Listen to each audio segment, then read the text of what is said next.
From luxury to survival. How I lost everything. I had it all: wealth, power, a picture, perfect marriage. Or so I thought. One clue led to another. Until the truth hit me like a wrecking ball. My husband, the man who vowed forever, had betrayed me. But losing him was just the beginning. What happened next? A scandal, a downfall, and a twist I never saw coming. Stay with me. Because this isn't just a story about betrayal. It's about revenge, survival, and the kind of comeback no one saw coming. Before we continue, please like and subscribe. Chapter 1. Let me tell you about the day my perfect life shattered. Actually, scratch that. It wasn't perfect. It was exquisite. Victoria Blackwood, had it all. The sprawling penthouse in Silverstone Heights, the wardrobe that made fashion editors weep, and a husband whose jawline could cut glass. James Montgomery, Silverstone's golden boy CEO, who'd sworn eternal devotion to me beneath those ridiculous imported cherry blossoms at our wedding. He'd looked into my eyes and promised, "It's only you, Vicky, forever." Forever lasted exactly 6 years, 4 months, and 23 days. The first clue was the hair. A single strand of auburn, curled delicately on the shoulder of his Italian wool coat. My hair is platinum blonde, carefully maintained at astronomical expense by Antoine, who would sooner die than allow a single gray to infiltrate my perfect coif. "Your coat smells weird," I said one evening, wrinkling my nose as he hung it up. James froze for approximately 1.8 seconds before his corporate smile slid back into place. "Must have brushed against someone in the elevator." I nodded, filing the moment away. "Victoria Blackwood doesn't make scenes, she makes strategies." The perfume came next, not the Chanel I wore, but something sickly sweet that reminded me of those scented erasers girls carried in middle school. The kind of fragrance that screams, "I shop at department stores that have seasonal sales." Then there was the distance. The way he'd turn his back to me in our California king bed. The way his eyes wandered during our anniversary dinner at La Ciel. "Is everything all right, darling?" I'd asked, stirring my champagne with one manicured finger. "Just work stress," he'd mumbled, checking his phone for the 9th time that evening. I hired Dominic, the most discreet private investigator in Silverstone, the very next day. When the manila envelope arrived a week later, I prepared myself for the worst. But nothing,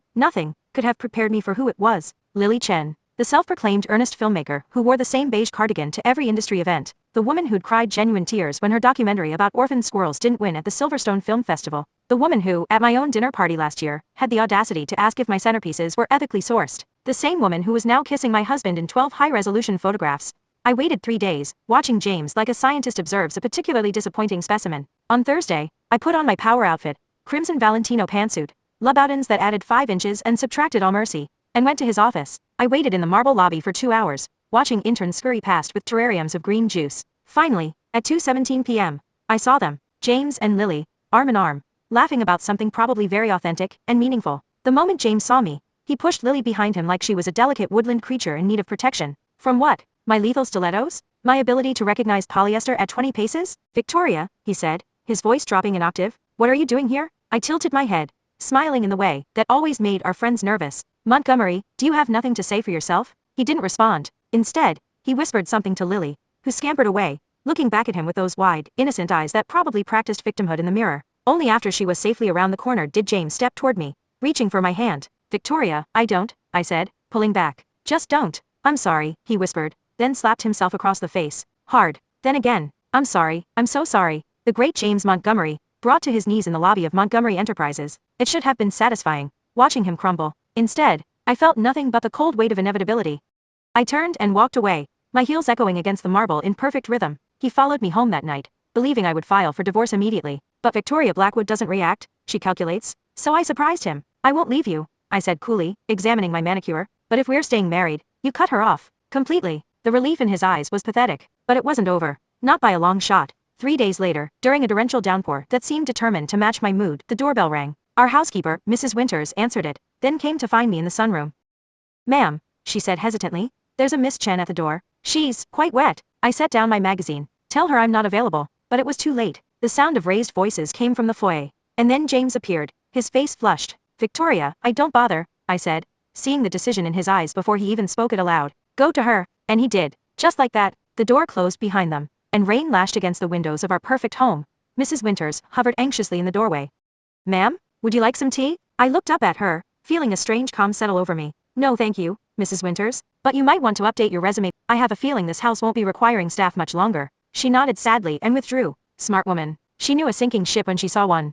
I remained in the sunroom as day turned to evening, watching raindrops race down the glass. Which would reach the bottom first? The fat one with momentum, or the small one gathering other droplets as it fell? A ridiculous game I used to play as a child, when mother was having one of her episodes, and father was working late. James didn't return that night, or the next. Chapter 2. Everything crumbles. The rain pelted against the windows of his mansion as I sat in the dark living room, nursing my third glass of Merlot. 4 weeks, 2 days, and approximately 17 hours since James walked out with Lily during that theatrical thunderstorm. Not that I was counting. The security system chimed. I froze mid-sip, wine hovering at my lips. Victoria? Are you home? James's voice echoed through the marble foyer. I didn't answer. Let him search for me like I'd searched for explanations that night. His Ferragamo loafers clicked against the hardwood as he approached. When he flipped on the lights, I squinted dramatically. Jesus, Victoria, sitting in the dark drinking wine? A bit cliché, don't you think? James loosened his tie. The blue one I'd given him last Christmas. Sorry to disappoint. I was going for originality. But turns out being betrayed by your husband of 12 years limits one's creative expression. I raised my glass. To predictability. James didn't smile. Instead, he placed his briefcase on our imported Italian coffee table. The one I'd fought with the interior designer over for weeks. We need to talk. 4 weeks later? How thoughtful of you to pencil me in. His jaw tightened. The James Montgomery charm offensive was conspicuously absent today, replaced by something colder. Lily's charity gala was sabotaged last night. Someone sent emails to all the major donors claiming the foundation was under investigation. I took another sip. Tragic. Perhaps she should have better digital security. Cut the act, Victoria. Her assistant tracked the IP address. It came from our home network. I laughed genuinely for the first time in weeks. You think I did that? James.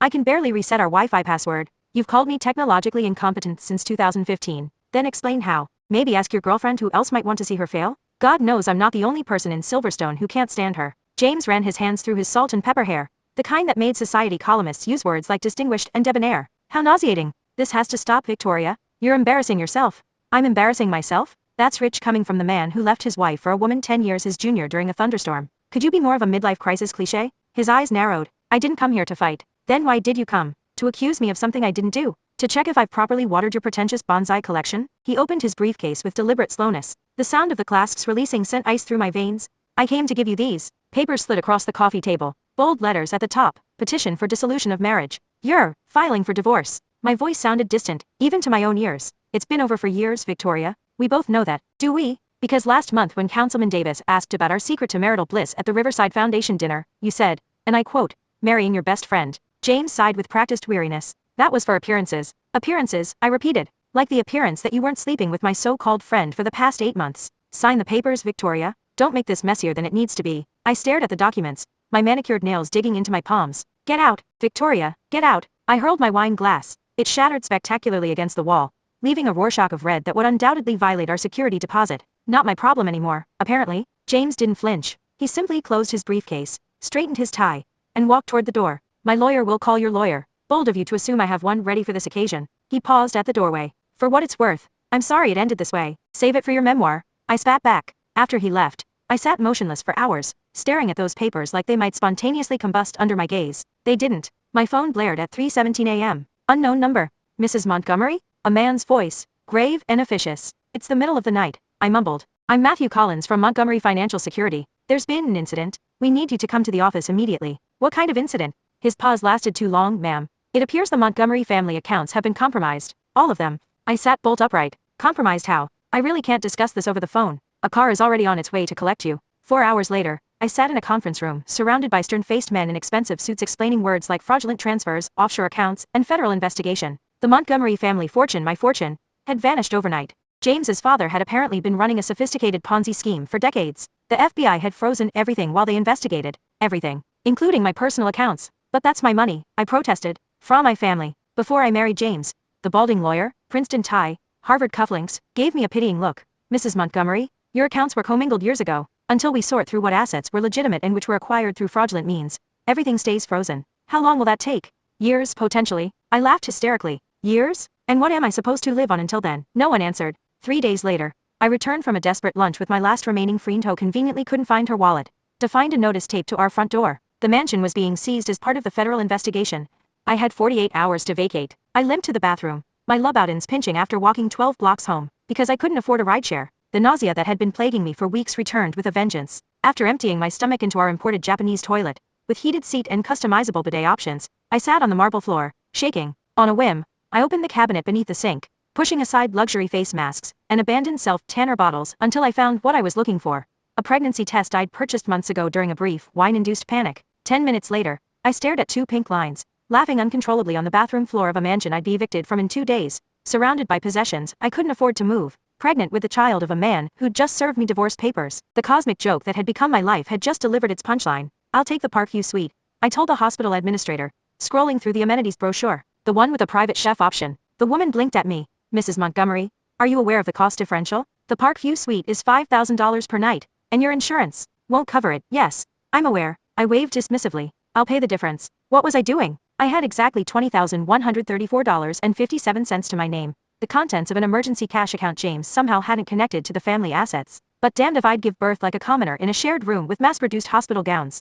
Very good, Mrs. Montgomery. And will Mr. Montgomery be joining you for the delivery? I fixed her with an arctic stare. Mr. Montgomery is otherwise occupied destroying lives and bankrupting family dynasties. Please don't mention him again. The woman nodded, clearly used to hormonal rich women. If only she knew I was now just hormonal. 27 hours of labor later, including 16 hours in active labor, where I threatened to personally destroy the careers of 3 different nurses, 2 doctors, and a janitor who had the audacity to whistle while emptying my trash. Sophie Eleanor Montgomery entered the world with a piercing cry that matched my own inner screaming. They placed her on my chest. This tiny red-faced creature I'd never planned for. She's perfect, the doctor said. I looked down at her, this tiny human who'd chosen the worst possible moment to exist. She's very loud, strong lungs, the nurse said approvingly. That's a good sign. A good sign of what? That she'd grow up to be an opera singer? A professional screamer? I had no idea what I was doing. When the hospital financial office called my room the next day to inform me that my credit card had been declined for the suite charges, I realized just how dire my situation had become. My $20,000 emergency fund had dwindled to $2,000 after the first night's stay, and various luxury add-ons I'd impulsively approved. There must be some mistake, I said, bouncing Sophie awkwardly as she fussed against my shoulder. Try running it again. We've tried it 17 times, Mrs. Montgomery. Perhaps you have another card? I had 17 others, all frozen by the federal government. I'll make other arrangements. I was discharged that afternoon, thrust into the bright sunlight of a world that no longer recognized Victoria Blackwood as royalty, just a woman with a newborn, a rolling suitcase containing the remnants of her previous life, and absolutely nowhere to go. As if the universe needed to punctuate my fall from grace, Dr. Rivera stopped me before I could leave. Mrs. Montgomery, before you go, we need to discuss Sophie's test results. The serious tone froze me mid-step. What tests? The echocardiogram. We found some concerning irregularities in her heart structure that will require specialized care. I clutched Sophie tighter, this tiny person who'd already suffered the misfortune of having me as her mother. What kind of irregularities? A ventricular septal defect, essentially a hole between the chambers of her heart. It's not immediately life-threatening, but she'll need careful monitoring and potentially surgery within her first year. I nodded mechanically, adding potentially fatal heart condition to the growing list of disasters. Do you have support at home? Dr. Rivera asked gently. Family who can help. I thought about the empire of empty that awaited me. The friends who'd vanished the moment the Montgomery fortune did. The husband who'd left before he knew he was becoming a father.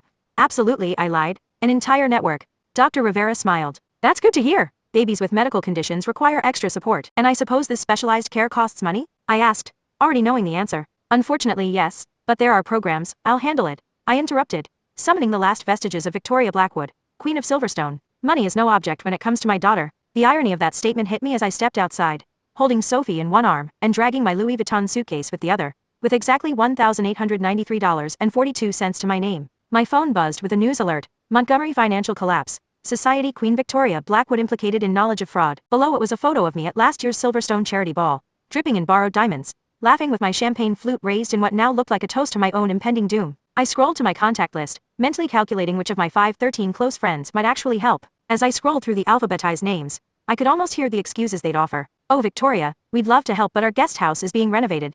Darling, we're in the Maldives until spring. A baby? In our condo? With a white carpeting? My thumb hovered over James's name. I pressed call before I could talk myself out of it. It rang twice before he answered, music, and laughter in the background. Victoria? Is something wrong? Wrong? What could possibly be wrong? I've only been evicted from our home, bankrupted by your family, and oh, just given birth to your daughter who happens to have a heart condition. Silence then. You're pregnant. Not anymore, James. Tried to keep up. I've had the baby. Your baby. Her name is Sophie. She has your unfortunately prominent chin, and she needs heart surgery. More silence, then muffled sounds as he presumably moved somewhere quieter. Victoria, this is a lot to process. Are you sure it's if you finish that sentence with mine? I swear I will find you and remove your reproductive organs with my bare hands. He cleared his throat. I was going to say serious. The heart condition. Whoa. Yes, quite serious, according to the doctors. Where are you staying? I looked around the hospital parking lot, Sophie squirming against my chest. The Four Seasons, I lied smoothly. The presidential suite. A female voice called James's name in the background. A voice I recognized instantly as Lily's. James, sweetie, they're cutting the cake. My grip tightened on the phone. Are you at a party? It's not Victoria. Listen, I need to sort through this. Where can I reach you tomorrow? Don't bother. We're fine without you. I hung up, shoving the phone into my pocket. Sophie began to cry, her tiny face reddening with the effort. I know exactly how you feel. I whispered to her. Men are disappointing, money disappears, and the world is fundamentally unjust. Best to learn that now. She continued wailing, unimpressed with my philosophy. I had nowhere to go, no one to call, and a newborn with medical needs. For the first time in my adult life, I confronted the one scenario I'd spent years avoiding. I needed to call my mother. Chapter 3. Return to roots. The taxi driver kept glancing at me in the rearview mirror, clearly wondering why a woman with a newborn and designer luggage was heading to Willowbrook, a town that didn't even register on Silverstone's social radar. You sure this is the right address, lady? He asked as we turned onto Maple Lane, where modest homes with actual front yards replaced the modern glass monstrosities of Silverstone Heights. Unfortunately, yes, I muttered, jiggling Sophie as she fussed against my shoulder. My phone battery had died hours ago, which meant I couldn't warn, or more accurately, threaten, Eleanor that we were coming. The cab pulled up to a small cottage with a white picket fence straight out of a Hallmark movie. Wild roses climbed an arbor over the front gate, their pink blooms nodding in the afternoon breeze. $27.50, the driver announced. I handed over 3 of my precious remaining $100 bills. Keep the change. Lady, this is way too. Consider it my last act of irrational financial decision-making, I said, struggling to extract myself and Sophie from the back seat, while maintaining some semblance of dignity. He helped unload my suitcase, gave me one last concerned look, and drove away, leaving me standing at the gate of my mother's cottage, a place I hadn't visited in 12 years. The front door opened before I could knock. Eleanor Blackwood stood framed in the doorway, gray hair pulled back in a loose bun, wearing faded jeans and a flannel shirt that would have given my former stylist heart palpitations. Victoria. Her tone was flat, neither welcoming nor rejecting. Her eyes moved to the bundle in my arms. And company, I see. Mother. I shifted Sophie to a more comfortable position. Surprise? Eleanor sighed, the kind of deep exhalation that contained 12 years of disappointment and resignation. You'd better come in. The interior of the cottage was nothing like I remembered. Gone were the dusty knickknacks and depressing beige walls. The space was bright, airy, with watercolor paintings and well-tended houseplants. A plump white cat observed our entrance from its perch on a window seat. You've redecorated, I said, for lack of anything better. Life goes on, even for those of us abandoned by our only daughters. Eleanor gestured to a comfortable-looking armchair. Sit before you fall over. You look terrible. Always the supportive mother, I muttered, but sank gratefully into the chair. Sophie began to cry, her tiny face scrunching up in distress. Eleanor's expression softened slightly. How old? 4 days. Her eyebrows shot up. You traveled with a 4-day-old infant? Where's your husband? The golden boy of Silverstone, currently enjoying his midlife crisis with my former friend Lily Chen. And before you start the I told you so portion of this reunion, yes, you were right. He was shallow, self-centered, and ultimately unfaithful. Congratulations on your superior judgment. Eleanor didn't smile. I take no pleasure in being right about that man. She moved closer, peering at Sophie's red face. The baby's hungry. I fed her an hour ago. She needs changing then. I felt a flush of embarrassment. Rome and I don't exactly know how. Eleanor's face registered genuine shock. You don't know how to change a diaper? I had a night nurse lined up. I had a nursery designer and a baby concierge and an infant nutrition specialist. I didn't exactly anticipate becoming a single mother while simultaneously losing my home and every penny to my name. The words hung in the air between us. Eleanor's expression was unreadable. Hand her over, she said finally. I hesitated. Victoria, give me the baby before she develops a rash. I relinquished Sophie, watching as my mother's hands I'd once considered rough and inelegant compared to my manicured perfection, competently unwrapped the hospital blanket. Sophie's cries immediately quieted at Eleanor's touch. Traitor, I whispered to my daughter. There's a story here, Eleanor said, efficiently changing Sophie's diaper on a folded towel she'd placed on the coffee table. One that explains why my daughter, who hasn't spoken to me in years, except to send impersonal Christmas cards, shows up on my doorstep with an infant and a Louis Vuitton suitcase. I sagged deeper into the chair. It's a very long, very humiliating story. I've got time. Eleanor rewrapped Sophie in her blanket with practiced ease. But first, tea. You look dehydrated. She disappeared into the kitchen with Sophie, leaving me alone with a white cat, who regarded me with obvious suspicion. I don't like you either, I informed it. 10 minutes later, Eleanor returned with a tray holding a teapot, cups, and a plate of homemade cookies. Sophie was nestled peacefully in the crook of her arm. Start talking, Eleanor said, pouring tea with her free hand. I told her everything, the affair, the divorce papers, the financial collapse, finding out about the pregnancy, Sophie's heart condition, the hospital bill I couldn't pay, my dwindling funds, the friends who'd abandoned me. By the time I finished, the tea had gone cold, and darkness had fallen outside. Eleanor listened without interruption, her face giving away nothing. So, I concluded, that's why I'm here. I have nowhere else to go. I see. Eleanor's voice was neutral. And what exactly are you expecting from me? The question caught me off guard. Rome and I need a place to stay, just until I figure things out. And what will you contribute while you're figuring things out? Contribute? I repeated, as if she'd spoken a foreign language. Eleanor's eyes narrowed. Yes, Victoria, contribute. This cottage has bills. Food costs money. Your daughter needs diapers, formula, medical care. I know that, I snapped. I'm not completely helpless, aren't you? Eleanor countered. Can you cook? Clean? Do you know how to operate a washing machine? Because the last time you were here, you called the vacuum cleaner that noisy floor thing. I felt my face flush. I can learn. Can you? Because learning requires humility. And that's never been your strong suit. I don't need this, I said, rising from the chair. I don't need you judging me when my entire life has fallen apart. Eleanor remained perfectly calm, stroking Sophie's cheek with one finger. Where will you go? The question stopped me cold. Where would I go? Roman, my voice faltered. I don't know. Sit down, Victoria. Eleanor's tone softened slightly. You can stay, but there will be rules. I sank back into the chair. Rules? Yes. You will learn to care for your daughter, all aspects of her care. You will help with household chores. You will learn to cook basic meals. You will not complain about the accommodations, the location, or the lack of amenities you've grown accustomed to. That's a lot. And Eleanor continued as if I hadn't spoken. You will start looking for work. Something to contribute to the household expenses. Work. I almost choked. I've never had a job. What could I possibly do? That's for you to figure out. But Sophie needs medical care, and my pension won't cover specialized pediatric cardiology. I looked at my daughter, sleeping peacefully in my mother's arms. 4 days old and already facing surgery. Because of her heart, yes. But also because of the absurd twist of fate that had made me her mother. A woman whose resume consisted of charity ball planning and spending inherited money. Fine, I said finally. I agree to your terms. Eleanor nodded once decisively. The spare room is upstairs. It's small, but there's a daybed and I can bring up the old bassinet from the attic for Sophie. Thank you, I managed, the words feeling foreign on my tongue. Don't thank me yet, Eleanor said, rising with Sophie still cradled in her arms. Tomorrow, your education begins. Eleanor wasn't joking about my education. I was awoken at 6 a.m. by a crying Sophie and a knock on the door. Diaper change and feeding, Eleanor announced, handing me a squalling Sophie and a fresh diaper. I'll supervise, but you're doing it. It's not even dawn, I protested, squinting at the dim light filtering through the curtains. Welcome to motherhood, Eleanor said without sympathy. Babies don't care about your sleep schedule. Over the next week, Eleanor taught me, with brutal efficiency, how to care for Sophie, how to cradle her head properly during baths, how to swaddle her tightly enough to make her feel secure, how to check her temperature, how to prepare formula. Each time I complained or showed reluctance, Eleanor would simply begin to take over, which somehow made me more determined to prove I could do it myself. You don't have to hover, I snapped on day 3, as I successfully changed Sophie's diaper without assistance. I'm not completely incompetent, congratulations. You've mastered a skill most 12-year-old babysitters have. But there was the faintest hint of approval in Eleanor's tone. By the end of the first week, my hands were raw from washing dishes and clothes, my designer blouses stained with spit up, and my hair pulled back in a messy ponytail that would have horrified my former stylist. But Sophie was thriving, which gave me an odd sense of accomplishment I'd never experienced during my years as Silverstone's social queen. On day 8, Eleanor appeared in the doorway as I was folding laundry. Another skill she'd insisted I learn. We have an appointment with Dr. Rosenberg tomorrow, pediatric cardiologist, 8 a.m. I paused, a tiny onesie half folded in my hands. How? I haven't arranged anything yet. I called in a favor. Martin Rosenberg was my student 30 years ago. Your student? Eleanor raised an eyebrow. Yes, Victoria. Before I was your disappointing mother, I was Professor Blackwood, chair of biology at Willowbrook College. I stared at her, speechless. In all our years together, I'd never once asked what she taught. I'd simply categorized her as college professor, and filed it away as irrelevant to my life. Dr. Rosenberg has agreed to see Sophie as a professional courtesy, Eleanor continued. He's one of the top pediatric cardiologists on the East Coast.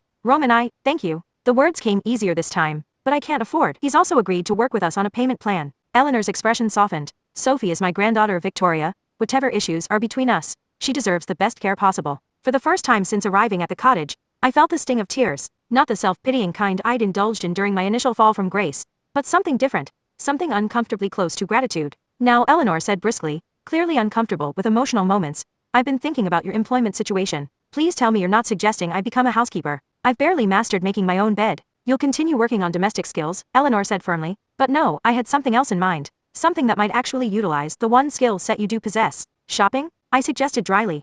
Networking. Eleanor handed me a newspaper clipping. Petal Paradise is looking for a public relations consultant. The owner is struggling to attract high-end clients for wedding arrangements. I glanced at the ad. A flower shop. In Willowbrook, the most exciting wedding here probably features the local high school quarterback marrying his pregnant prom date. Eleanor's expression hardened. That kind of snobbery is exactly what got you into the situation, Victoria. The owner, Mabel Jenkins, is an old friend. She's willing to give you a chance despite your complete lack of relevant experience. How generous, I muttered. Yes, it is, Eleanor said pointedly. The interview is Monday at 9. Sophie and I will manage without you for a couple of hours. I looked down at the clipping again. The pay was laughable compared to what I used to spend on a single handbag, but it was something a start. Fine, I sighed. I'll go to the interview. Wear something that doesn't scream I used to be rich, and I'm bitter about it, Eleanor advised. Mabel responds better to humility than designer labels. I'm not sure I own anything that doesn't scream that, I admitted. Most of my wardrobe was still in suitcases, utterly impractical for my new life. Eleanor shrugged. Then borrow something of mine. The suggestion was so absurd I almost laughed. Eleanor's wardrobe consisted primarily of sensible slacks, button-up shirts, and cardigans, exactly the kind of clothes I'd spent my adult life avoiding. But beggars, as they say, can't be choosers. Oh, and Victoria? Eleanor paused at the doorway. I think it's time you stopped calling me mother as if it's a dirty word. Mom will do. She left before I could respond, which was probably for the best. I wasn't sure what to say to this woman who was simultaneously exactly as I remembered, and completely different. A strange combination of the stern, disapproving mother of my childhood and a competent, Surprisingly resourceful stranger. Later that evening, as I sat on the porch swing, while Sophie napped inside, Eleanor appeared with 2 glasses of wine. "You've survived 8 days, she said, handing me a glass. "That deserves a small celebration." I accepted the wine gratefully. "Is this part of my re-education? Learning to appreciate $2 wine? It's $14, actually, from the local vineyard." Eleanor settled beside me on the swing. "Not everything affordable is worthless, Victoria." I took a sip. It wasn't terrible. "Why are you helping me?" I asked suddenly. "After everything, the way I left, the things I said, never bringing James to meet you, the Christmas cards. Why didn't you slam the door in my face?" Eleanor was quiet for a long moment, watching the sunset paint the sky in shades of pink and gold. "When your father left," she said finally, "I was about your age. A little older, perhaps. I had a career, yes, but I was still devastated. Lost." "You never talk about him," I said softly, "because there's not much to say." Eleanor took a sip of her wine. "My mother, your grandmother," she took me in. "Let me cry and feel sorry for myself. Then she set rules, just as I've done for you." I stared at her profile. This woman I'd spent years resenting without ever really knowing. "I didn't know that. There's a lot you don't know about me," Eleanor said simply, "just as there's a lot I don't know about you. We have time to fix that if you want to." The enormity of what she was offering, a second chance at a relationship I'd carelessly discarded, left me momentarily speechless. "I'm not good at," I gestured vaguely, "this. Feelings. Relationships that don't involve social climbing. I've noticed," Eleanor said dryly. "Fortunately, that's another skill you can learn." We sat in silence as darkness fell. The gentle rhythm of the porch swing oddly comforting. For the first time since my world had collapsed, I felt a small flicker of something that might have been hope. "Mom?" I tested the word cautiously. Eleanor turned, surprise evident in her expression. "Yes. Thank you. For the wine. And everything else." She nodded once, a barely perceptible smile touching her lips. "You're welcome, Victoria." From inside the cottage came the sound of Sophie's cries, right on schedule for her evening feeding. "Your daughter has excellent timing," Eleanor observed, interrupting the first genuine moment we've had in decades. I found myself smiling as I stood. "Maybe she gets that from me. God help us all if that's true," Eleanor muttered. But she was smiling too as we headed inside, toward the sound of my daughter's increasingly insistent demands. Maybe Willowbrook wasn't Silverstone. Maybe this cottage wasn't my mansion. Maybe public relations consultant for a local flower shop wasn't exactly the prestigious position I'd once held in society. But for tonight, at least, it was enough. Chapter 4. Unexpected Motherhood. "Miss Blackwood, I understand you have experience with high-end clientele?" Mabel Jenkins peered at me over reading glasses that dangled from a beaded chain around her neck. Her flower shop, Petal Paradise, smelled overwhelmingly of lilies and fertilizer, an odd combination that made my nose twitch. "Yes," I replied, smoothing down Eleanor's borrowed blouse. The sensible cotton button-up made me look like a missionary, but it was better than my remaining designer clothes which, as Eleanor had pointed out, screamed bitter fallen socialite. I served on the Silverstone Charity Foundation board for 8 years. I personally organized the Riverside Gala, the Harbor Lights Ball, and the Montgomery Financial Summer Soiree. Mabel's expression remained impassive. "And what exactly would that experience bring to Petal Paradise?" I took a deep breath. Eleanor had coached me for this interview, emphasizing humility, a quality I'd never needed in my previous life. "Connections," I said simply. "I know what high-end clients want, how they think, and most importantly, who they want to impress. I also know which florists they currently use and what would make them switch to a smaller, more personal business." Mabel raised an eyebrow. "And why would Silverstone's elite drive 30 minutes to Willowbrook for flowers?" "Exclusivity," I replied without hesitation. "Right now, everyone in Silverstone uses the same 3 florists. Their arrangements are predictable, boring. What if you offered something they couldn't get anywhere else? Unique arrangements featuring rare blooms, limited seasonal specials. The one thing Silverstone socialites can't resist is having something their friends don't." For the first time, Mabel looked intrigued. "Go on." By the end of the hour, I'd outlined a complete strategy for attracting Silverstone clients, including specialized wedding packages, seasonal marketing plans, and a social media approach that would position Petal Paradise as the hidden gem only the truly sophisticated knew about. "Well," Mabel said finally, closing her notepad, "your mother said you were clever." I see she wasn't exaggerating. I blinked in surprise. "She said that?" Eleanor doesn't waste words on undeserved compliments. Mabel stood, extending her hand. "The job pays $15 an hour, 20 hours a week to start. You'll need to learn the basics of our inventory and pricing structure." I did a quick mental calculation. $300 a week, before taxes, less than what I used to spend on a single facial. "When do I start?" I asked, pushing away the voice in my head that was shrieking about financial inadequacy. "Tomorrow, 9 a.m. Mabel's expression softened slightly. "Eleanor mentioned your daughter's condition. The schedule is flexible for medical appointments." A lump formed in my throat. "Thank you. Don't thank me yet," Mabel warned. "I expect results. If you can actually deliver Silverstone clients to my shop, the hours and pay can increase." I stood straighter. "I'll deliver." As I left Petal Paradise, I allowed myself a small, satisfied smile. It wasn't chairing a charity foundation, but for the first time in my adult life, I'd landed a job based on my own abilities rather than my husband's name, or my family connections. Eleanor was waiting when I returned. Sophie cradled against her shoulder. "Well?" she prompted. "I start tomorrow, 20 hours a week, $15 an hour." Eleanor nodded approvingly. "Mabel doesn't make offers she doesn't mean." "You must have impressed her." "I think I did," I admitted, surprised by how good it felt. "How was Sophie?" She missed her mother. Eleanor transferred my daughter into my arms. But we managed. Dr. Rosenberg called to confirm our appointment tomorrow at 2 p.m.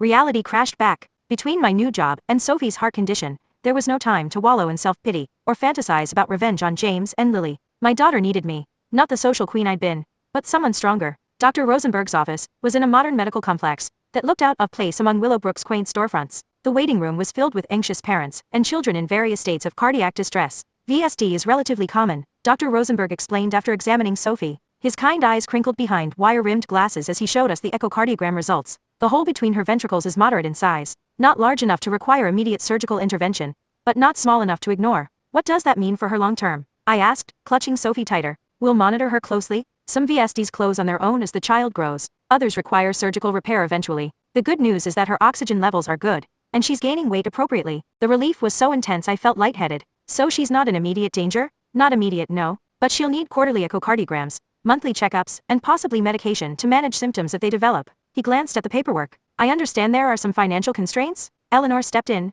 We're working with limited resources, yes. Dr. Rosenberg nodded thoughtfully. There's a pediatric cardiac support program through Willowbrook Hospital. They can help cover some costs. I'll have my office manager get you the paperwork. After scheduling Sophie's next appointment, Eleanor and I walked to the parking lot in silence. That went better than expected, I said finally.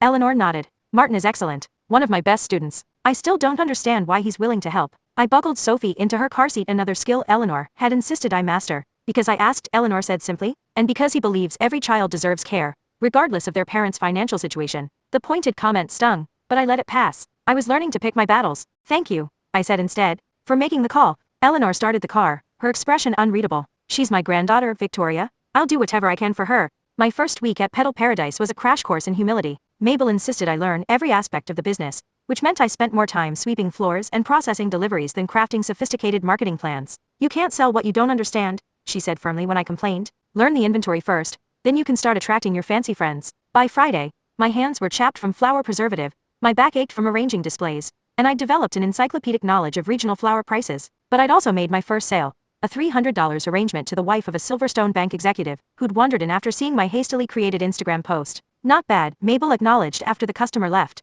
though you might want to tone down the condescension when explaining flower meanings to clients. What condescension? I protested. Of course, peonies symbolize prosperity and good fortune, though most people don't realize that, Mabel mimicked. You practically patted her on the head. I winced. Was it that obvious? Only to everyone with functioning ears. But Mabel was almost smiling. Still, she bought the most expensive arrangement we've had all month. Maybe a little condescension works on Silverstone wives. That evening, I collapsed onto Eleanor's couch, too exhausted to even change out of my flower-scented clothes. Sophie was asleep in her bassinet, her tiny chest rising and falling with each breath. Rough day? Eleanor asked, entering with 2 mugs of tea. My feet hurt in places I didn't know existed, I admitted, and I'm pretty sure I've developed an allergy to chrysanthemums. The horror, Eleanor said dryly. Imagine physical discomfort from honest work. I know. I accepted the tea gratefully. I'm a privileged princess learning the ways of the common folk. Feel free to skip the lecture tonight. To my surprise, Eleanor chuckled. You're learning faster than I expected. Don't sound so disappointed. Not disappointed, just surprised. Eleanor settled into her armchair, the white cat immediately claiming her lap. I thought it would take longer for you to adapt. I sipped my tea, considering her words. I don't think I had a choice. It was adapt or. I trailed off, not wanting to contemplate the alternatives. You always have choices, Victoria. You just made better ones than I expected. Coming from Eleanor, this was practically effusive praise. Well, I said, attempting to lighten the mood. I've only been at it a week. Plenty of time for me to royally screw up and confirm your worst expectations. Eleanor's expression turned serious. That's not what I want, you know, isn't it? You've been waiting 12 years to say I told you so about my life choices. Is that really what you think of me? Eleanor's voice was quiet. The question caught me off guard. Was that what I thought? That my mother had been sitting in this cottage for over a decade, gleefully anticipating my downfall? I don't know what I think anymore, I admitted. Everything I was so certain about has turned out to be wrong. Eleanor nodded slowly. That's actually a good place to start rebuilding. Before I could respond, my phone buzzed with an incoming text. I glanced at it reflexively, then froze. Need to talk about Sophie. Meet me tomorrow? James? Eleanor must have seen my expression change. What is it? I handed her the phone wordlessly. Are you going to respond? She asked after reading the message.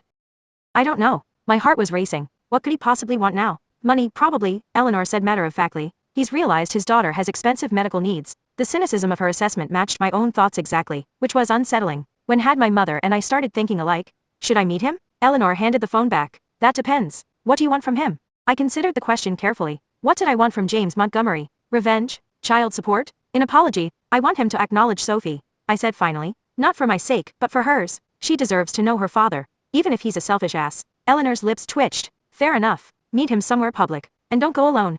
Are you offering to come with me? God, no. I'd probably throw hot coffee in his face within 5 minutes. Eleanor rose, stretching. Take Mabel. She has excellent judgment and carries pepper spray.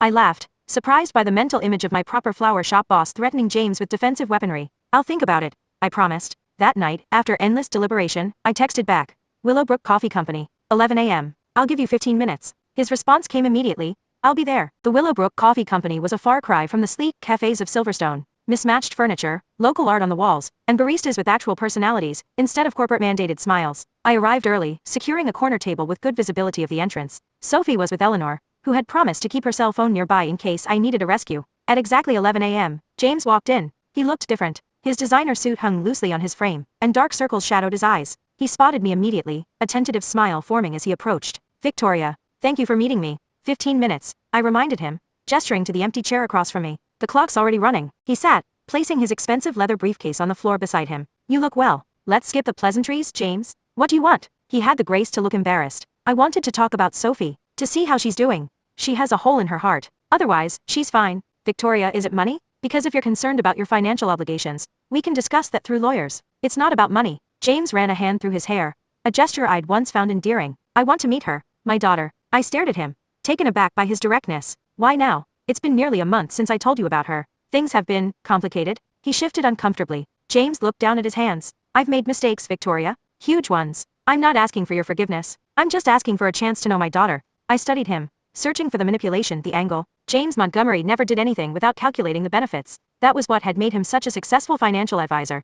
And such a disappointing husband. Sophie doesn't need a part-time father who drops in when it's convenient, I said finally. She needs stability. I know that. I'm not asking to disrupt your lives. Just occasional visits. Maybe financial support for her medical needs. Ah, there it was. Eleanor has connections at Willowbrook Hospital. Sophie's care is being arranged. James looked genuinely surprised. Your mother? I thought you two weren't speaking. Things change, I said simply. People change. Sometimes they have to. I'd like to change, James said quietly, to be better. For a brief moment, I almost believed him. Then I remembered the night he'd left during the thunderstorm.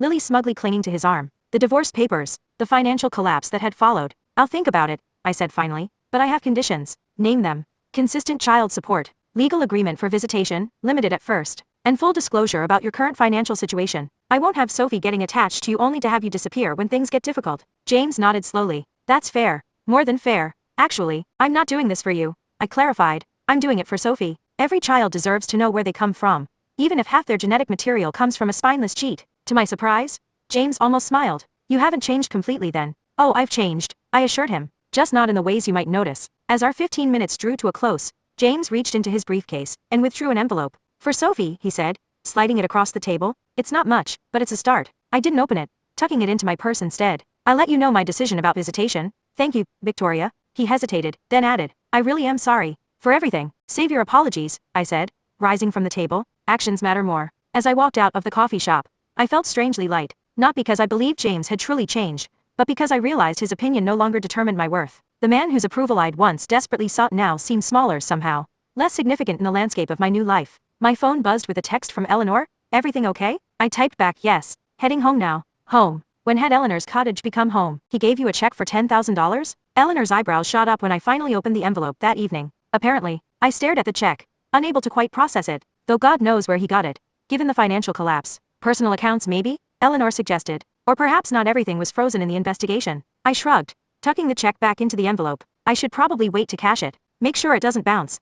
Wise, Eleanor agreed. She hesitated, then asked, are you going to let him see Sophie? I don't know yet. I glanced over at Sophie, sleeping peacefully in her bassinet. Part of me wants to protect her from him. From his inconsistency, his selfishness. And the other part? The other part remembers what it was like to grow up without a father, I admitted. The questions. The hole that never quite gets filled. Eleanor's expression softened. You never asked about him. I thought it would hurt you. It would have, Eleanor acknowledged. But it might have helped you. We sat in contemplative silence, the weight of unasked questions, and unspoken answers hanging between us. Do you think people can change? I asked finally. Really change, not just pretend to when it suits them? Eleanor considered the question carefully. I think change is possible, but rare. It usually requires a catalyst, something that shakes the foundations of who you thought you were. Like losing everything, I murmured, or gaining something unexpected. Eleanor nodded toward Sophie. Becoming a mother changes you, whether you want it to or not. I thought about how fiercely protective I felt toward this tiny person who hadn't existed in my life 2 months ago. How I'd gone from planning galas to changing diapers without a second thought. I'll give him a chance, I decided. A small one, with clear boundaries.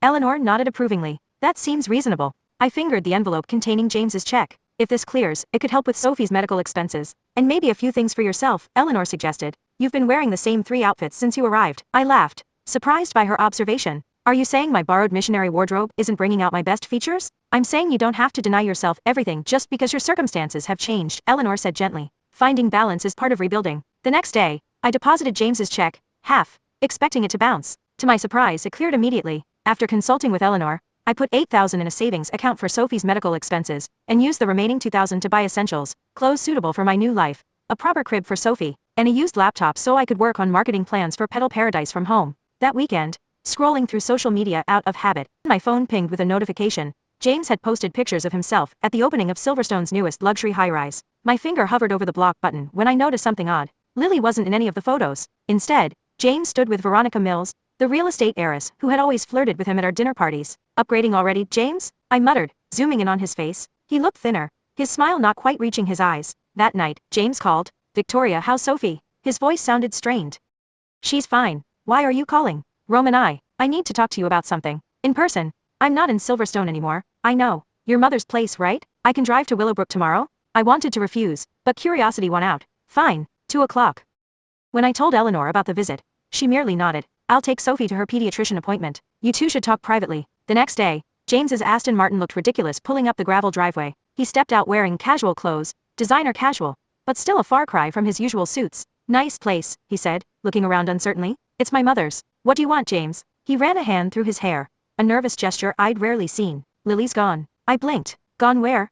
Europe. With Ethan Mercer. Ethan Mercer? James's business partner. The plot twist hit me like a slap. I couldn't help it. I laughed. A full, deep belly laugh that bent me double. It's not funny, Victoria, James snapped. She cleaned out our joint account first. I laughed harder, tears streaming down my face. Whoa, but it is. It really, really is. James's face darkened. I came here because I'm worried about Sophie, about both of you. I want to help. My laughter died. Now, after everything? You're worried now? I never stopped being worried. He trailed off, looking lost. Just what, James? Just destroyed our marriage? Just abandoned your pregnant wife? Just let your new girlfriend sabotage my reputation? He flinched at each accusation. I made mistakes. Terrible ones. That's putting it mildly. He looked at the cottage, at the garden, then back at me. You seem different. I am different. Having your entire life collapse tends to change a person. James stepped closer. I miss you, Victoria. I miss us. The words I'd once longed to hear now rang hollow. There is no us, James. There's me and Sophie. You gave up your right to an us when you left during a thunderstorm. People make mistakes. True. I made the mistake of marrying someone who values status over loyalty. I crossed my arms. Why are you really here? He sighed. The Montgomery Foundation Gala's next month. Mother expects Sophie to be there. Her only grandchild. Absolutely not. Tell your mother that Sophie has a heart condition and isn't available for public appearances. James paled. Is she alright? She's stable. But no, she's not attending your family's photo opportunity. As James turned to leave, something made me call after him. Did you really love her, Lily? He paused without turning around. I thought I did, but now I wonder if I just loved the idea of her. Something new. Something that wasn't. Wasn't what? Wasn't scary. He finally turned. You always terrified me, Victoria. Your ambition, your certainty. I never felt good enough. The confession hung between us, unexpected and painful in its honesty. Goodbye, James, I said, turning back toward the cottage. That evening, as Eleanor and I sat on the porch watching the sunset, Sophie sleeping in my arms, I told her about James's visit. He's discovering consequences, Eleanor said, sipping her tea. Most men his age already know about those. He said I terrified him, that I was too ambitious, too certain. Eleanor snorted. Blackwood women have that effect on weak men. Were you and Dad happy? I asked suddenly. Truly happy. She considered the question carefully. We were compatible. We respected each other. Love grew from that foundation. That doesn't answer my question. Happiness isn't a constant state, Victoria. It comes in moments. She looked out at her rose garden. Your father gave me freedom to become who I wanted to be. That brought happiness. I watched a hummingbird dart among the roses. I don't think I know who I want to be anymore. Then you're finally asking the right question. Eleanor reached over and touched Sophie's cheek gently. Most people never do. That night, I opened Instagram one last time. My notifications had dried up months ago, but curiosity made me check the profiles of my former friends. There it was, evidence of my complete erasure from Silverstone society. Melissa Winters hosting a rebirth party at what had once been my favorite restaurant. Cameron and Trisha Bennett celebrating their anniversary on what had been my yacht. And most painfully, a group photo at the Silverstone Country Club with a caption. So much more fun without certain toxic personalities. Hashtag freed from drama. Hashtag better without you. I zoomed in on their champagne glasses, their perfect smiles, their designer outfits. A year ago, I would have been devastated. Now I felt something unexpected relief. With a deep breath, I began deleting. Unfollowing. Removing. With each tap, I cut another tie to my former life. By the time I finished, my follower count had dropped from thousands to just 5. My mother, Dr. Rosenberg, my old college roommate, my cousin in Seattle, and, surprisingly, James's sister Charlotte, who had always been kind to me. As I put my phone down, Eleanor appeared in the doorway. Everything all right? She asked. I just deleted my past, I said, feeling lightheaded. Eleanor nodded approvingly. Good. The future has enough baggage of its own without dragging the past along. She turned to go, then paused. Victoria? Yes? I'm glad you're here, both of you. The words were simple, but they washed over me like warm water. For the first time in months, I felt something close to peace. The next morning, Eleanor woke me before dawn. Get dressed, she said. Garden lesson. I squinted at her. Garden what? Lesson. I pulled on jeans and a t-shirt, checked on Sophie, and stumbled outside. The world was gray and misty, the sun just beginning to lighten the eastern sky.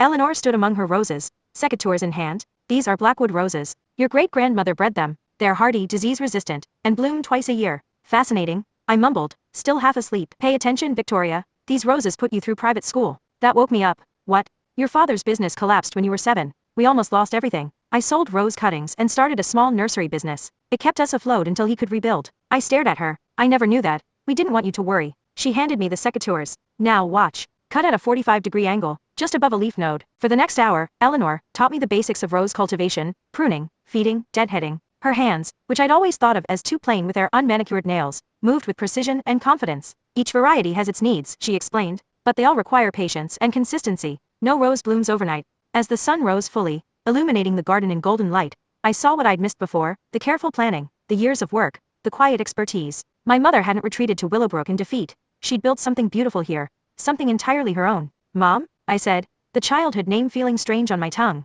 I think I need to learn how to make scrambled eggs. Eleanor's smile was small but real. About time. We'll start with eggs. By Christmas, you'll be making your own bread. Let's not get carried away. I laughed. But for the first time, the future, however modest, didn't terrify me. That afternoon, as Sophie and I sat with Eleanor on the porch, Duchess the cat waddled over and, to my surprise, settled herself protectively beside Sophie's carrier. Look at that, Eleanor marveled. Duchess hasn't liked anyone new in years.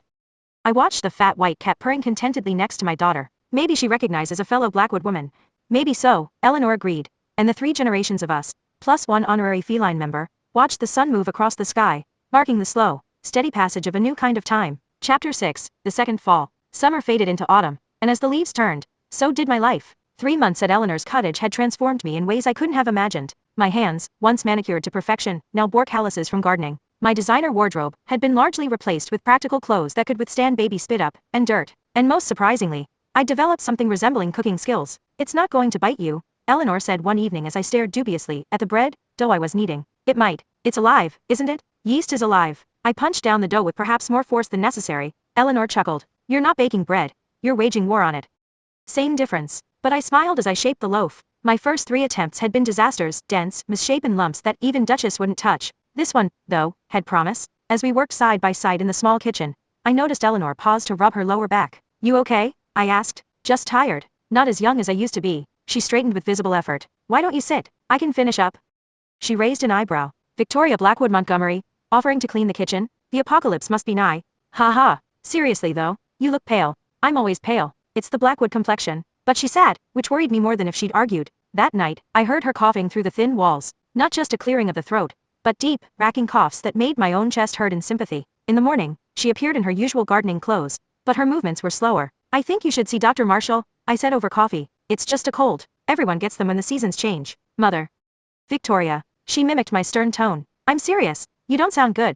Eleanor sighed. I have an appointment next week anyway. I'll go then. I wanted to push harder, but knew it would only make her more stubborn. The Blackwood stubbornness. Apparently, it was genetic. 3 days later, I woke to the sound of something crashing. I bolted upright, checked that Sophie was still asleep, and rushed downstairs. Eleanor lay on the kitchen floor, a broken teacup beside her. Mom. I knelt beside her. Her skin was burning hot, her breathing shallow. Just got dizzy, she murmured. Help me up. No. I'm calling an ambulance. Don't be ridiculous. This isn't a debate. I was already dialing. You can yell at me later. The paramedics arrived within 15 minutes, fast for rural Willowbrook. As they loaded Eleanor onto a stretcher, I called our neighbor, Mrs. Peabody, who arrived in her flannel robe to watch Sophie. Take care of her, Eleanor said weakly as they carried her out. For a moment, I wasn't sure if she meant Sophie or Mrs. Peabody.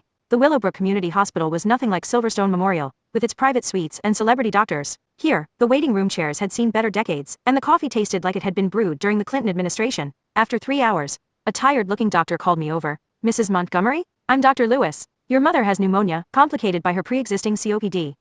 I blinked. Her what? Chronic obstructive pulmonary disease. Has she not discussed her condition with you? The floor seemed to shift under my feet. No, she hasn't. Dr. Lewis's expression softened. It's not uncommon for patients to protect their families from difficult news. From her records, she was diagnosed about 2 years ago. 2 years. Right after my last visit, when I'd dismissed her slower pace as laziness or depression.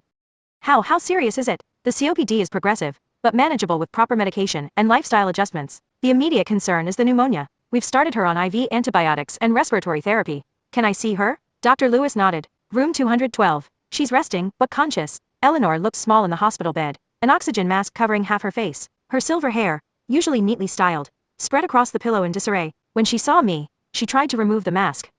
Leave it, I said, sitting beside her. You need it. Her eyes narrowed, but she obeyed. Why didn't you tell me? I asked. She moved the mask slightly. Not your burden to carry. That's not how family works. Since when are you an expert on how family works? Her voice was weak but sharp. I flinched. Fair point. But I'm here now. Because you needed a place to stay. Yes, but that's not why I'm staying. Something flickered in her eyes. Surprise. Maybe even hope. Then she closed them. Energy spent. For the next week, I divided my time between the hospital and the cottage, relying on Mrs. Peabody and her teenage granddaughter for help with Sophie. Eleanor improved slowly, her fierce independence showing in how she argued with nurses about her treatment. One afternoon, as I sat beside her bed working on my laptop, she gestured for me to hand her purse. What do you need? I asked. She made an impatient motion. I passed her the worn leather bag, and she extracted a small silver key. Home office, she whispered through the oxygen mask. Bottom desk drawer. Bring the blue folder. Can it wait until you're discharged? She shook her head firmly. That evening, after putting Sophie down, I found the key and opened the locked drawer in Eleanor's meticulously organized office. Inside was a blue folder labeled simply JM. James Montgomery. My hands trembled as I opened it. Inside were surveillance photos, financial records, and private investigator reports, all about James and Lily, dating back nearly a year before our divorce. There were photos of their secret meetings, copies of hotel receipts, even transcripts of text messages. Most shocking was a section labeled LC Previous, containing similar evidence about Lily's relationships with married men before James, 3 of them, all wealthy, all divorced shortly after Lily entered the picture. What the hell, Mom? I whispered to the empty room. There was more, a USB drive containing spreadsheet records of James's finances, social media screenshots of Lily with various men, while supposedly exclusive with James, and most disturbingly, medical records showing James had been treated for a sexually transmitted infection 3 months ago. My mother, whom I'd dismissed as a reclusive gardener, had been running a one-woman intelligence operation. When I returned to the hospital the next morning, Eleanor was sitting up, looking marginally better. You've been spying on James, I said without preamble. She removed her oxygen mask briefly. Not spying, monitoring. Why? To protect you. I was already divorced when some of these were taken. Eleanor's pale blue eyes, so like my own, held mine steadily. Forewarned is forearmed. Did you know, before it all happened, that he was cheating? She hesitated, then nodded once. Why didn't you tell me? Would you have believed me? Her voice was stronger today, less raspy. I wanted to say yes, but we both knew the truth. Pre-divorce Victoria, with her perfect marriage facade and social queen status, would have dismissed Eleanor's concerns as jealousy or bitterness. How did you afford all this? Private investigators aren't cheap. A ghost of a smile. I have my resources. The roses, I guessed. They're worth more than you let on. Blackwood heirloom roses supply some of the most exclusive gardeners in the country. Did you think I was selling $5 cuttings at the farmer's market? I laughed to spite myself. I never really thought about it at all. No, she agreed. You never did. The words stung, but they were fair. I'd never bothered to understand my mother's life after she left Silverstone society. I'd been too busy judging her choices to see their value. What am I supposed to do with this information? I asked, gesturing to the folder. Whatever you want. It's yours now. I don't want revenge, Mom. Don't you? She studied my face. The old Victoria would have. I considered this. The old Victoria is gone. I'm not sure who's replaced her yet. Eleanor nodded as if this answer satisfied her. Good. That's progress. Eleanor was discharged after 9 days, with strict instructions for home care, oxygen therapy, medication schedules, and limited activity. The cottage, with its stairs and remote location, suddenly seemed impractical. We should consider other options, I suggested as we drove home. I'm not leaving my roses. Her voice was firm despite its weakness. Mom, be reasonable. You can't garden right now anyway. Victoria. She turned to face me. Those roses are my legacy. They're your legacy too, whether you want them or not. I sighed. Then we need help. Daily help.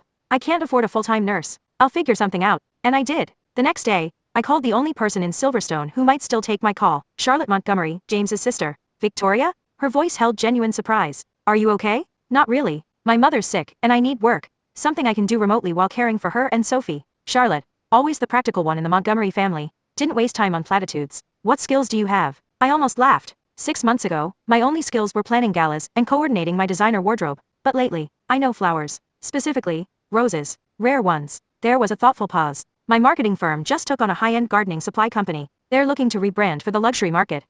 I know luxury, I said, and now I know gardening. Send me your ideas. I'll see what I can do. After hanging up, I found Eleanor dozing in her armchair, Duchess curled protectively in her lap. The blue folders sat on the side table. Curiosity pulled me toward Eleanor's office again. This time, I noticed what I'd overlooked before, framed certificates on the wall showing horticultural awards, press clippings about Blackwood heritage roses, and a small plaque reading Supplier of the Year, Westminster Flower Show. My mother wasn't just gardening as a hobby. She'd built a successful business, while I'd been dismissing her life as small and insignificant.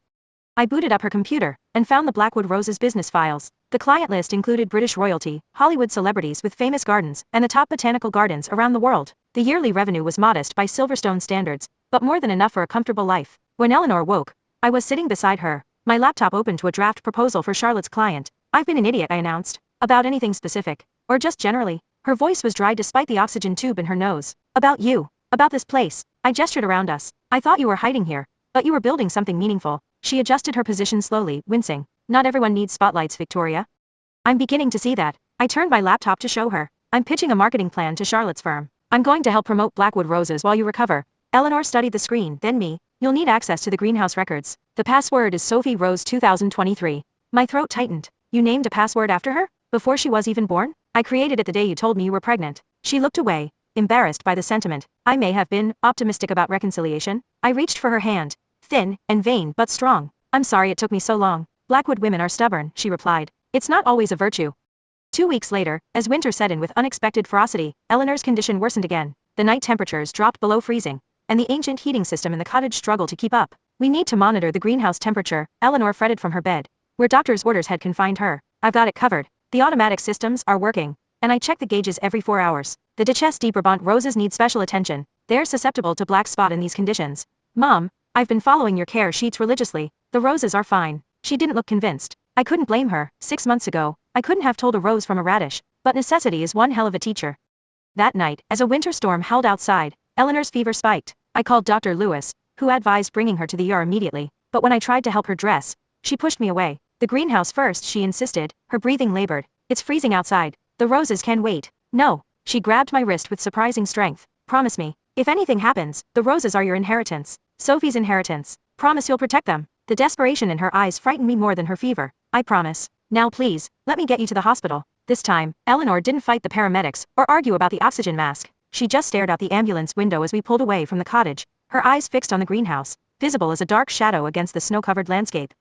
At the hospital, Dr. Lewis's expression told me everything before he spoke. The pneumonia has recurred, complicated by her COPD. Her immune system is compromised. What does that mean? In plain English, he met my eyes directly. It means you should prepare yourself, Mrs. Montgomery. Your mother's condition is critical. The world seemed to tilt sideways. 6 months ago, I'd been alone, pregnant, and discarded. Eleanor had taken me in despite our years of estrangement. She'd taught me to cook, to garden, to budget, to survive. The thought of losing her now was unbearable. She can't die, I said stupidly. She has to teach Sophie about the roses. Dr. Lewis touched my shoulder gently. We're doing everything we can. You should call any family members who might want to say goodbye, just in case. Family members. The irony wasn't lost on me. A year ago, I'd had a bustling social circle, hundreds of friends, and a husband. Now, my entire family consisted of a sick mother and infant daughter, and a fat white cat. I called Mrs. Peabody to check on Sophie, then sat beside Eleanor's bed, watching her labored breathing through the oxygen mask. Her eyes fluttered open. Victoria, she whispered, don't talk. Save your strength. She shook her head slightly. Need to tell you? Laptop. Password. Blackwood Rises 2023. I already know the greenhouse password.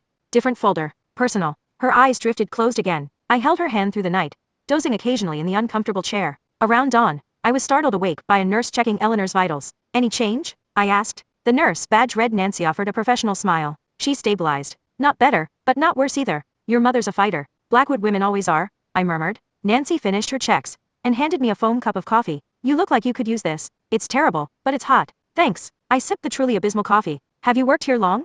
20 years. I knew your mother when she first moved here. She donated roses for the hospital garden. I glanced up, surprised. She did? Nancy nodded. Beautiful things. Bloom even in the snow sometimes. She used to bring fresh cuttings for patients who didn't have visitors. Another piece of Eleanor I'd never known. She never mentioned that, I said. Some people don't advertise their kindnesses. Nancy adjusted Eleanor's blanket with practiced gentleness. She spoke of you, though, always proud of her daughter in the big city. The coffee turned bitter in my mouth. She was proud of me? Even when I trailed off, unable to list all the ways I'd failed her.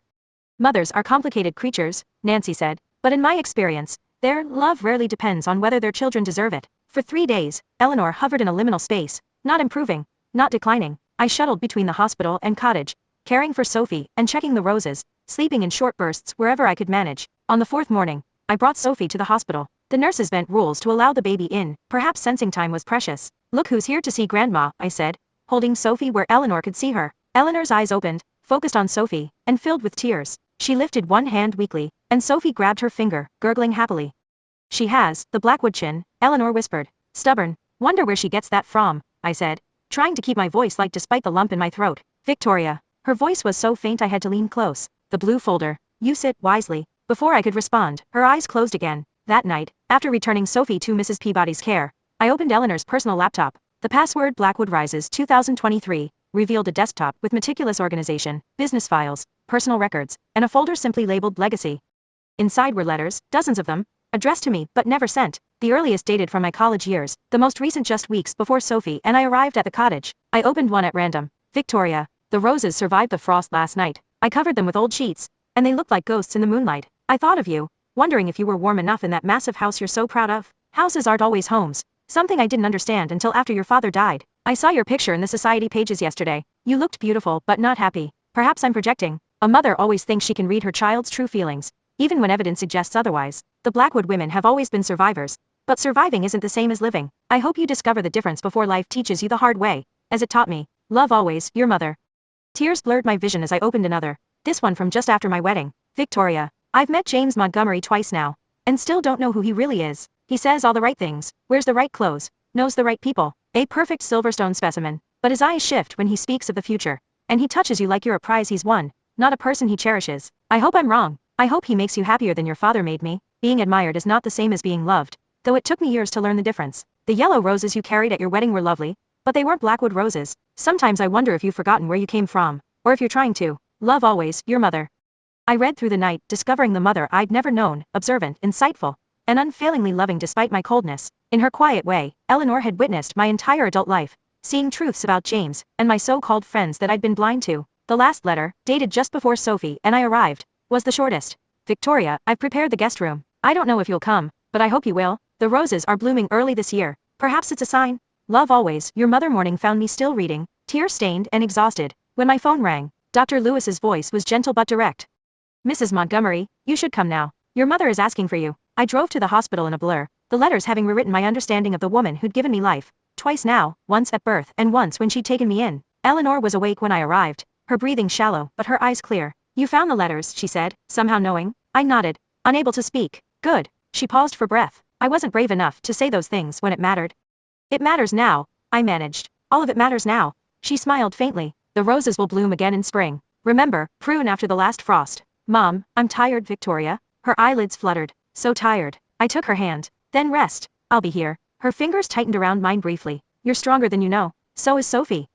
We're Blackwood women, I whispered. Yes. Her smile was peaceful. Survivors. She drifted off to sleep, her breathing evening out slightly. I sat beside her, holding her hand, watching the snow fall outside the hospital window. In a few hours, I would need to check the greenhouse temperature, feed Sophie, return calls from Charlotte about the marketing proposal, and somehow find clean clothes. But for now, I simply sat with my mother, memorizing the lines of her face, wondering how I'd missed her strength for so long. 3 days later, as the winter solstice darkened Willowbrook with the year's longest night, Eleanor Blackwood slipped away peacefully in her sleep, her hand still in mine. The last thing she said to me, hours before, had been typically practical. The Rose catalog orders need to be processed by January 15th. The passwords are in my desk calendar. Even dying, she was teaching me how to carry on.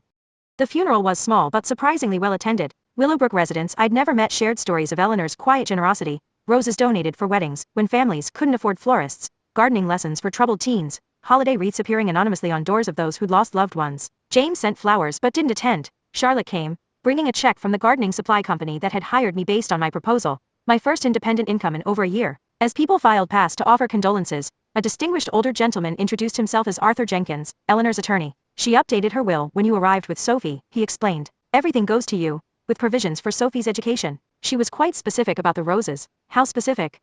The Blackwood Rose collection cannot be sold, only expanded. She believed they were your birthright. I looked across the cemetery to where Mrs. Peabody stood holding Sophie, who was bundled against the cold in a vintage pink snowsuit I'd found in Eleanor's attic. She was right, I said. They are my birthright. I just didn't know it until recently. After the service, I returned to the empty cottage, now mine. Duchess met me at the door, meowing plaintively. I picked her up, surprised when she didn't struggle. It's just us now, old girl, I told her. Think we can manage? In Eleanor's office, I found her business calendar, meticulous as always. January 15th was circled in red, catalog deadline. Next to it, in her precise handwriting, Victoria can handle this.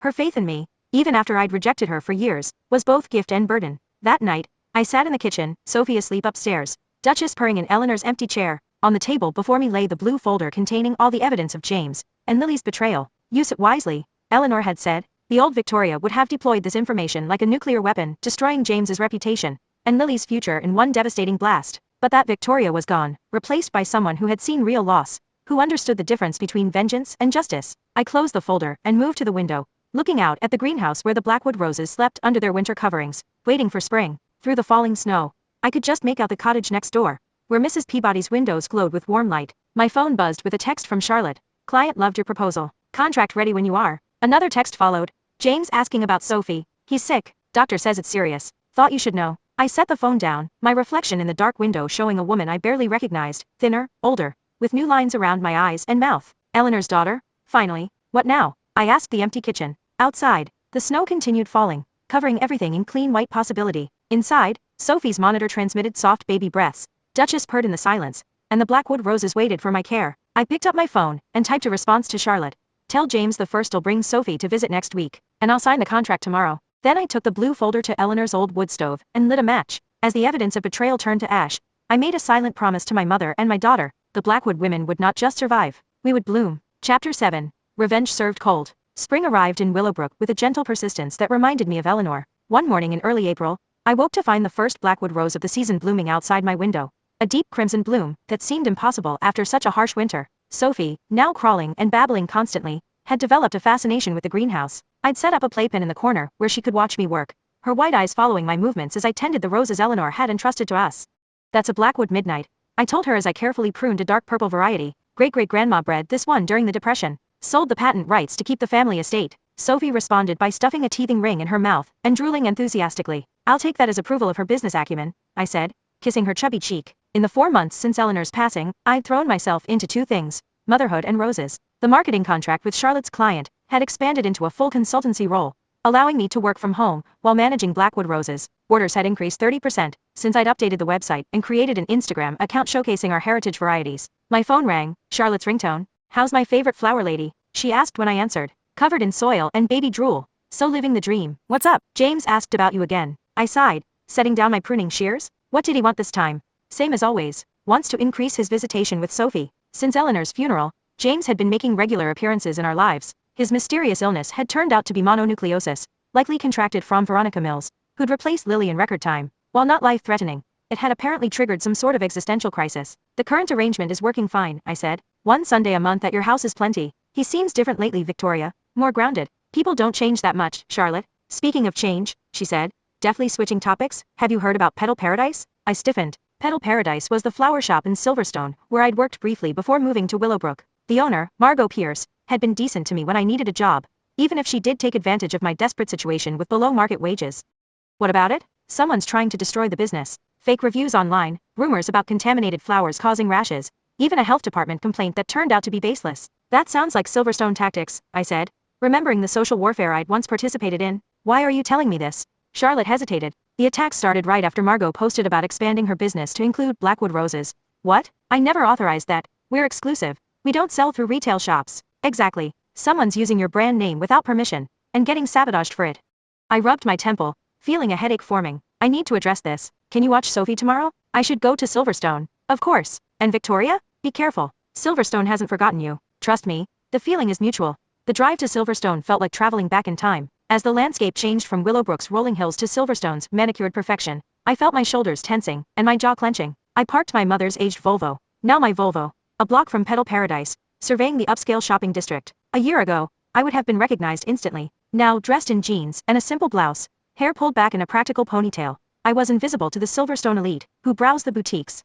Petal Paradise looked exactly as I remembered, glass storefront, artfully arranged bouquets, the faint scent of roses and lilies wafting onto the sidewalk. What was new, however, was the small sign in the window, proud purveyor of Blackwood heritage roses. My blood boiled. Eleanor had spent decades building that brand, cultivating relationships with exclusive clients who valued authenticity and providence. Now Margot was trading on our name without permission. The bell jingled as I entered. Margot stood behind the counter, arranging a wedding bouquet. She looked up, recognition dawning slowly. Victoria? Is that really you? Hello Margot. I gestured to the sign. We need to talk about your false advertising. Her face flushed. It's not false. I ordered Blackwood rose cuttings from a supplier in Portland. Then you were scammed. Blackwood roses are only sold directly through our nursery. Margot looked confused. My mother's business. My business now. Understanding dawned in her eyes. You're that Blackwood? But you never mentioned. I wasn't exactly advertising my connections while trying to escape my past. I softened my tone, remembering how Margot had hired me when others wouldn't. Look, I'm not here to cause problems. I just need you to remove that sign and stop claiming to sell our roses.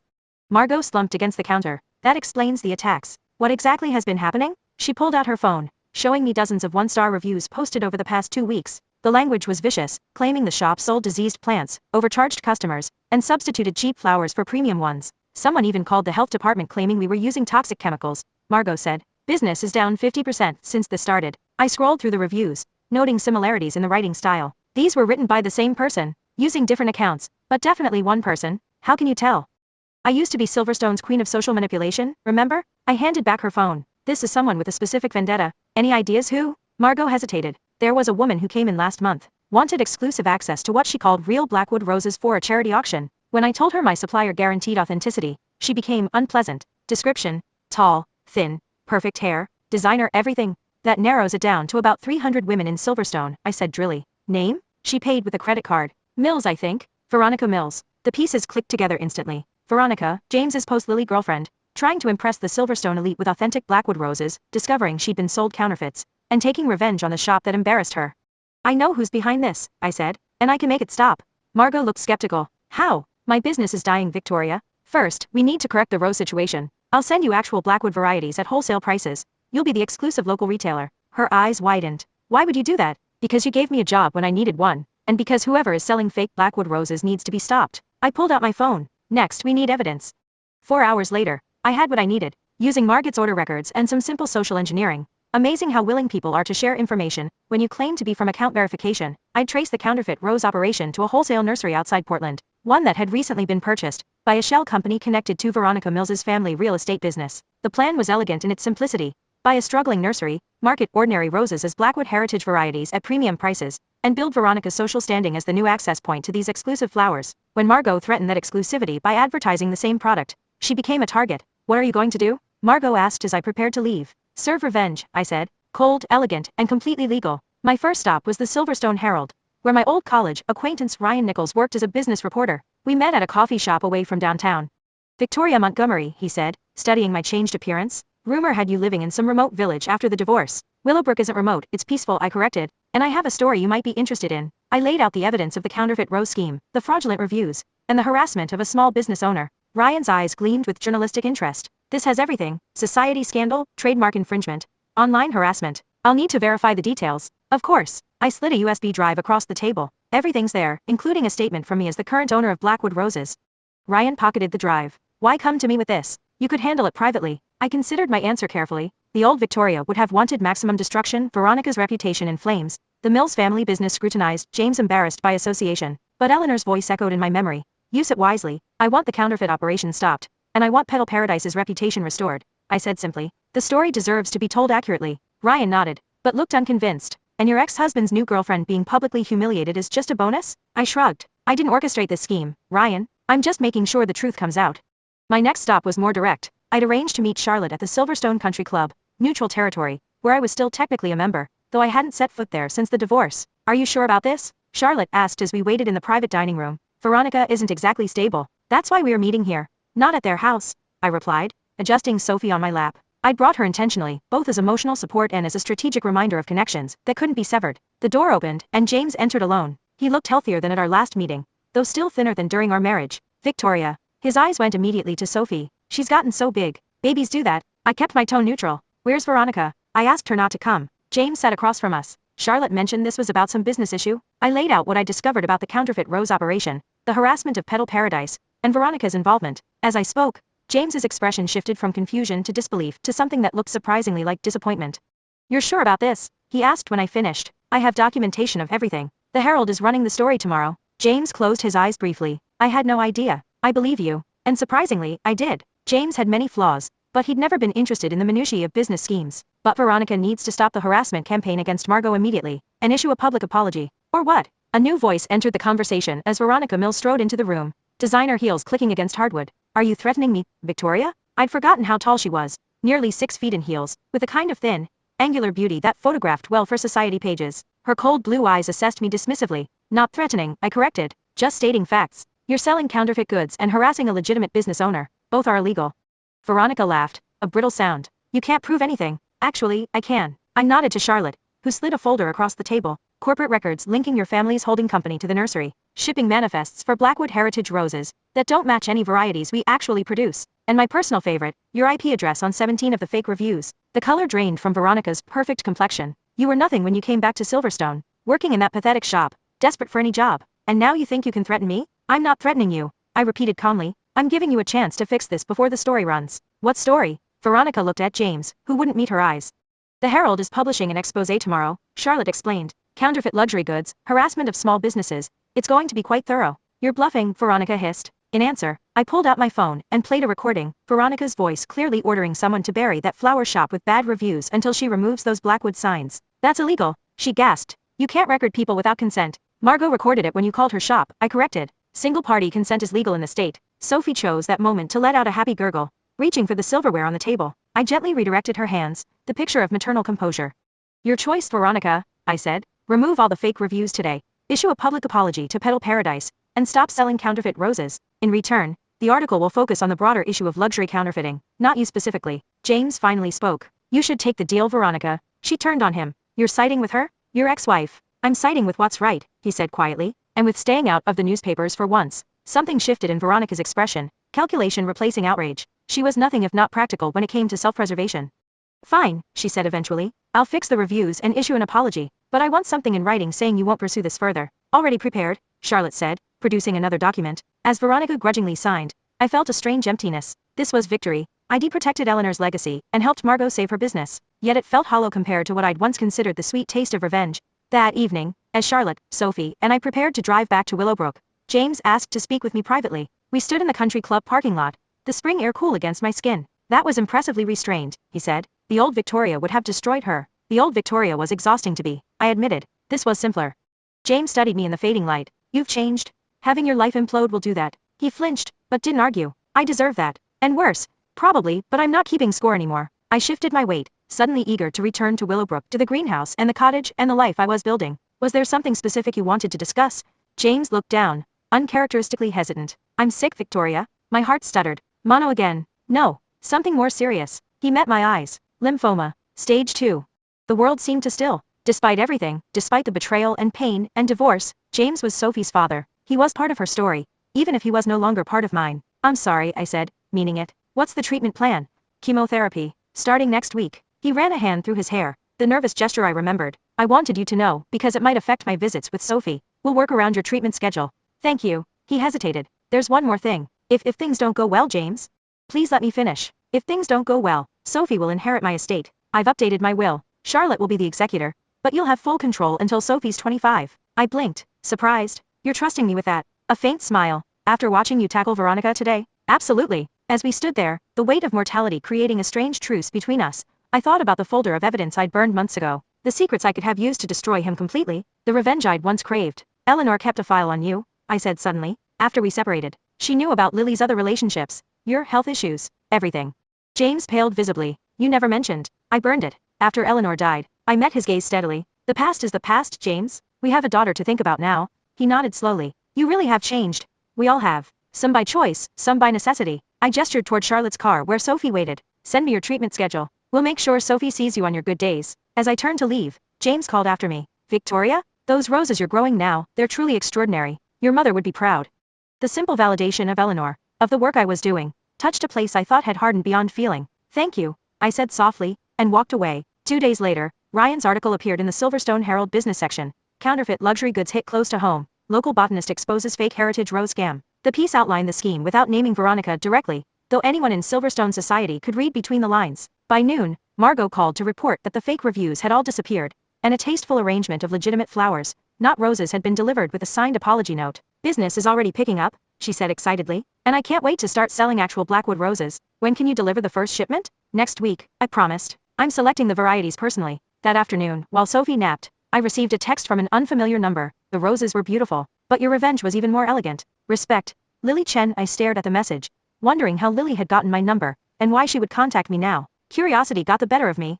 What revenge? I texted back. Her response came quickly. The Mills woman. Clever move exposing her counterfeit scheme. James is devastated, dumped her yesterday. I hadn't known that part. Strangely, it didn't bring the satisfaction I might have expected. It wasn't revenge, I replied. Just business. Lily's response. Even better. P.S. I'm in Milan now. Ethan sends his regards.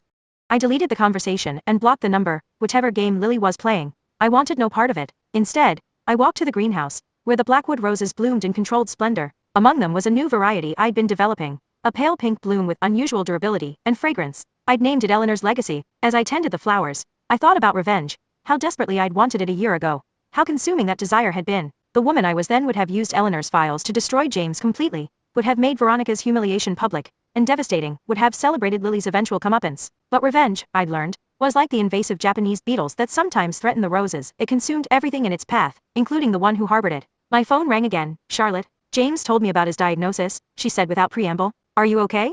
Shouldn't I be asking if you're okay? He's your brother. Yes, but he's Sophie's father. Her voice was gentle, and despite everything, I know you cared for him once. I looked out at the greenhouse, at the life I'd built from the ruins of my old one. I'm okay, Charlotte. Really? We'll make sure Sophie has whatever time with him she can. He also told me you knew about his indiscretions. Had evidence. That's in the past now.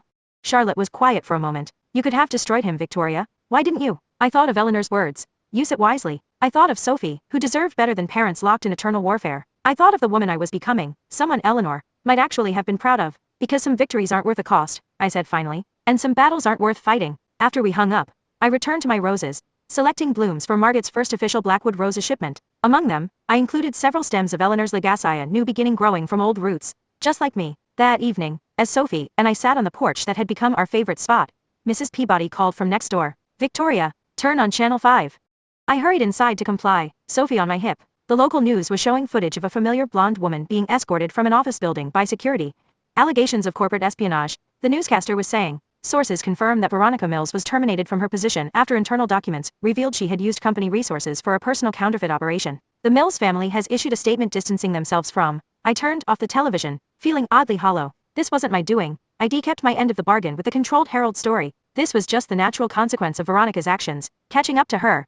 Accelerated perhaps by James ending their relationship. Sophie babbled happily, oblivious to the drama unfolding in her father's world. I carried her back to the porch swing, where Duchess waited impatiently for her evening attention. That little one is what we call karma, I told Sophie as she reached for the cat's fluffy tail. It doesn't need our help to arrive. Duchess gave me what seemed like an approving look before settling protectively beside Sophie's blanket. Together, the three of us watched the sunset paint Willowbrook in shades of gold and pink, the colors of new beginnings. The cold revenge I'd once craved had been served, not by my hand, but by the natural order of things. My mother would have appreciated the poetry in that, and perhaps in some small way, she'd orchestrated it from beyond, giving me the wisdom to step back and let consequences unfold as they were meant to. To Eleanor, I whispered to the fading light, who taught me that the best revenge isn't revenge at all, but living well despite those who tried to destroy you. Sophie cooed in agreement, reaching her tiny hand toward the first star appearing in the twilight sky. Blackwood women, facing forward, always. Chapter 8. New beginnings. The morning Sophie turned 2.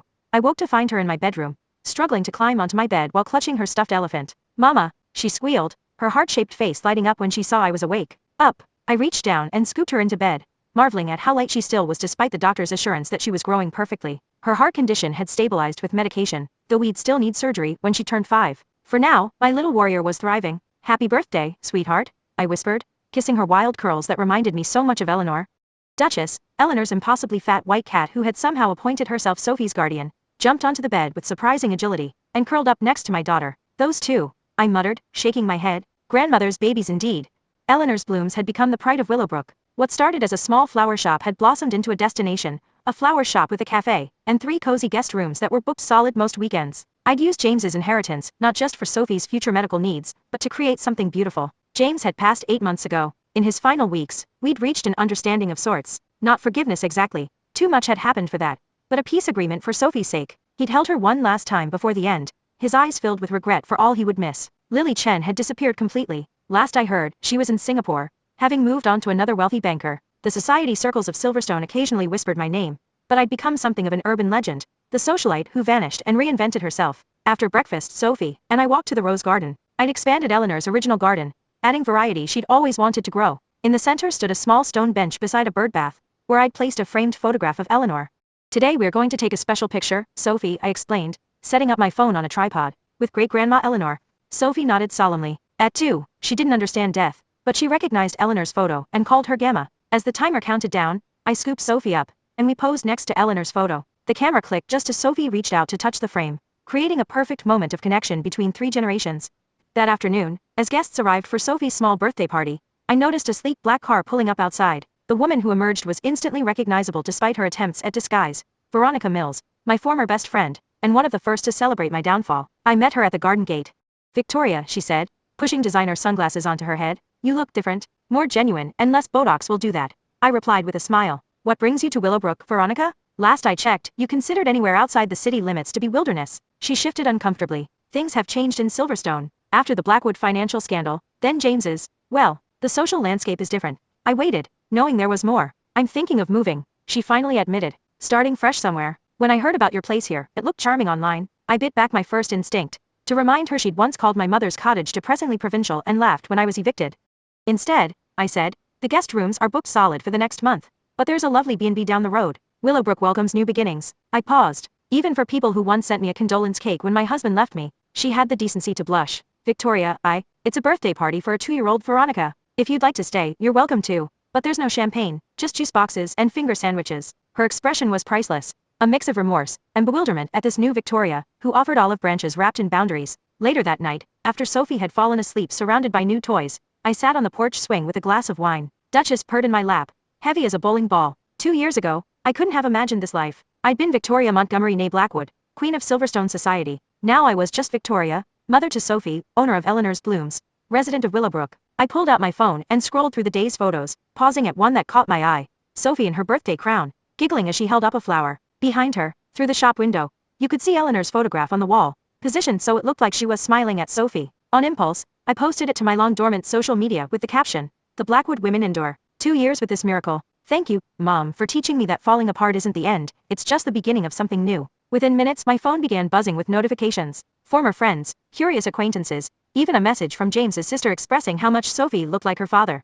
I silenced the phone and set it aside. Their opinions, good or bad, no longer define me. The moon rose over Eleanor's rose garden, bathing everything in silver light. In the distance, I could see the outline of the hills where my mother had walked every morning. Tomorrow, Sophie and I would do the same. Life may throw hurricanes your way, I whispered, echoing Eleanor's favorite saying. But darling, I've learned to dance in the storm, while wearing discount shoes. And the best part? They were comfortable as hell. As if in agreement, Duchess stretched and yawned before settling back into my lap. From upstairs came the soft sound of Sophie's breathing through the baby monitor. My empire wasn't made of crystal and marble anymore. It was built from flowers and soil, baby laughs and cat purrs, hard work and genuine connections. And unlike the Silverstone kingdom I'd once ruled, this one couldn't be taken away with a single betrayal. This one was real.